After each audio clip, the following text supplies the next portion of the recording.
सासू माँ बदल गई। कहानी उस घर की है जहाँ बहू और बेटी को एक माना जाता था, लेकिन फिर अरे शिखा बेटा, तू रसोई में क्यों घुसी रहती है? जा, रोटी मैं बना लूंगी।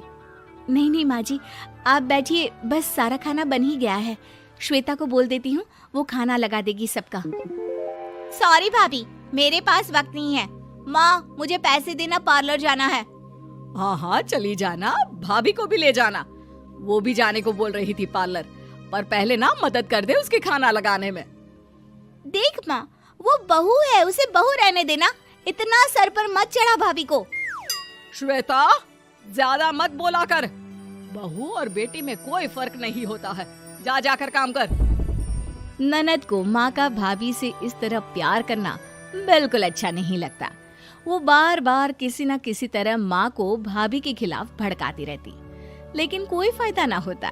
एक रोज, अरे बेटे किशन, जा बहू को कहीं घुमा कर ला, सारा दिन घर में काम करती रहती है। हाँ हाँ माँ, हम लोग जा रहे हैं ना गोवा। अच्छा जी, भाभी ने तो हमें बताया भी नहीं। वैसे तो सारी पंचायत करती है, ये गोवा वाली बात क्यों छुपा गई हमसे? अरे क्योंकि उसे खुद नहीं पता था बहन। मुझे टिकट सस्ती मिल रही थी तो मैंने बुक कर दिया। हाँ शिखा, पैकिंग कर ले, संडे हम जा रहे हैं गोवा। दोपहर में शिखा पैकिंग कर रही थी कि सास आ जाती है। ये क्या बहू, साड़ियाँ? अरे गोवा जा रही है घूमने या फिर शादी में मायके हैं? माँ जी, ऐसा कुछ है ही नहीं, समझ में नहीं आ रहा क्या रखूं कपड़े में। अरे तेरी और श्वेता की साइज तो एक ही है, उसके कुछ मॉडर्न कपड़े ले ले, आकर लौटा देना। हाँ माँ जी, ये ठीक रहेगा। शिखा श्वेता के पास जाती है और उससे कपड़े मांगती है। ना जी ना, मैं अपने कपड़े ना दूं, वैसे भी फैल जाएंगे मेरे कपड़े, बहुत महंगे वाले हैं। शिखा मुंह लटकाकर कमरे में आ जाती है तो सास कहती है, चल तैयार हो जा, तुझे मैं शॉपिंग करा कर लाती हूँ गोवा की।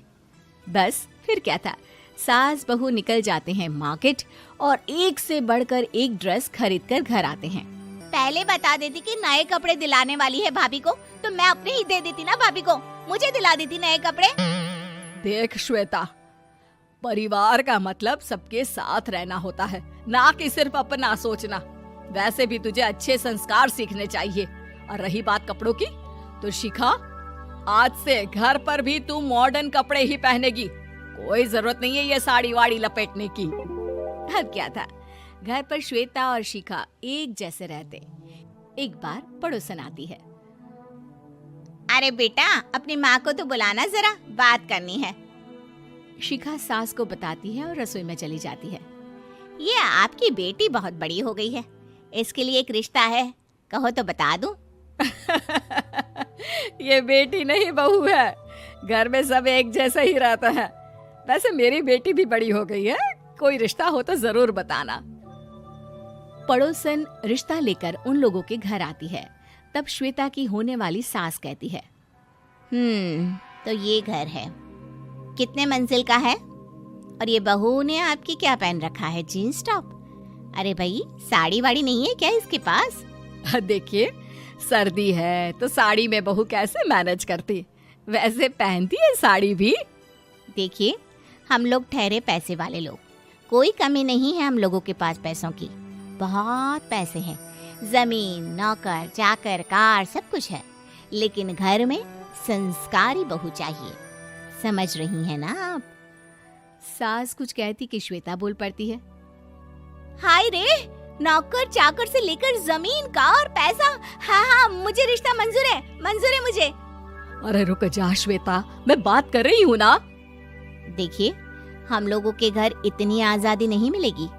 अरे हाँ कर देना माँ, हाँ कर दे जल्दी से। सास क्या करती, बेटी की शादी ऐसे घर में कर देती है जहाँ ना उनके विचार मिलते हैं और ना ही आचार। शादी के बाद एक रोज फोन पर, श्वेता बेटा, एक बार घर आ जा, बहुत दिल करता है तुझे देखने का। माँ, वो घर पर बहुत काम होता है, कैसे आऊँ? बड़ा घर है, लेकिन आने जाने वालों की लाइन ही लगी रहती है।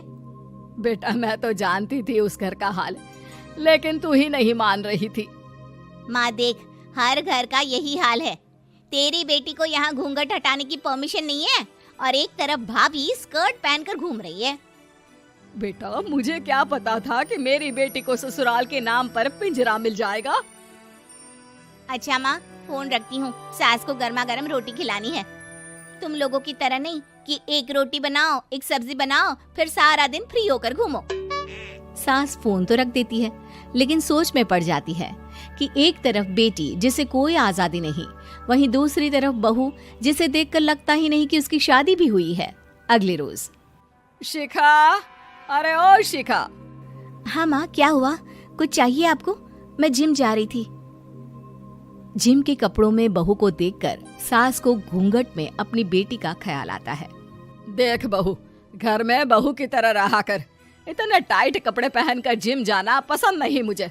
जा जाकर रोटी बना। रोटी? माँ अभी तो शाम के 6 बजे हैं, इस वक्त रोटी? अब क्या मेरे खाने पीने पर भी पहरा है? अरे जब मर्जी तब मैं अपने घर में खा भी नहीं सकती क्या? बहू को अजीब लगता है। वो समझ नहीं पाती कि जो सास कल तक इतनी सपोर्टिव थी, उन्हें अचानक से क्या हो गया। वो किचन में जाती है, गरम रोटी के साथ 2 तरह की सब्जी, रायता, सलाद सब लेकर सास के पास आती है। माँ जी, खाना। इतना सारा खाना? राक्षस समझा है क्या मुझे? रोटी मांगी थी मैंने गर्मा गर्म बस। पर माँ जी, रोटी खाती किससे आप? सब्जी तो बनानी थी ना। अरे भूख मर गई मेरी तेरी बहस से। जा जाकर काम कर, अंदर पूरी रसोई साफ कर। बहू अंदर चली जाती है। थोड़ी देर में श्वेता घर आती है। अरे शिखा, जल्दी से चाय ला, पकवान बना, मेरी बेटी आई है। अरे नहीं नहीं माँ, ड्राइवर बाहर खड़ा है। मैं तो घर का कोई सामान खरीदने के बहाने यहाँ आ गई हूँ, मुझे जाना होगा। अरे बेटा, पर कितने दिनों बाद देख रही हूँ तुझे, रहने आ जाना 2-4 दिन के लिए।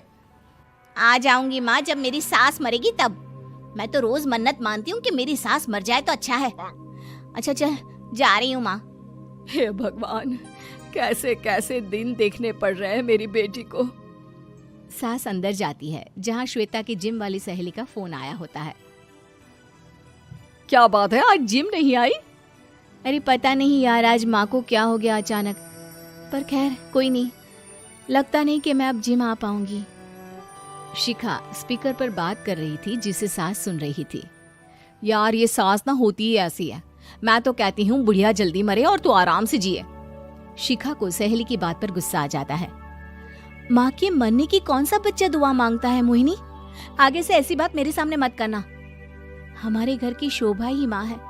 क्या हुआ जो थोड़ी शक्ति दिखा रही है? उसमें भी कोई ना कोई उनकी भलाई ही होगी। मैं तो कहती हूँ भगवान मेरे जैसी सास सबको दे, जो सिर्फ माँ की तरह है। सास वाली तो कोई बात ही नहीं है उनमें।